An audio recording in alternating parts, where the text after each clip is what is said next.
طبعا احنا ركبنا الازاز بتاعه وظبطنا وشه اهو. المرحلة التانية عملنا التنجيد بتاعها، عملنا الكراسي بتاعتها. ده ظهر الكرسي، ده ارضية الكرسي. عملنا التنجيد بتاع الارضيات بتاع الطابلون.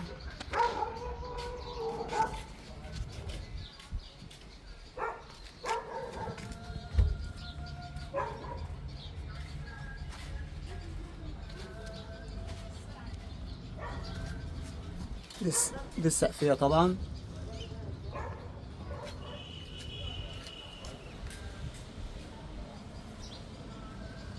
كده عملنا فيديو بالتنجيد. المرحلة الجاية ان شاء الله نركب الكاوتش بتاعها.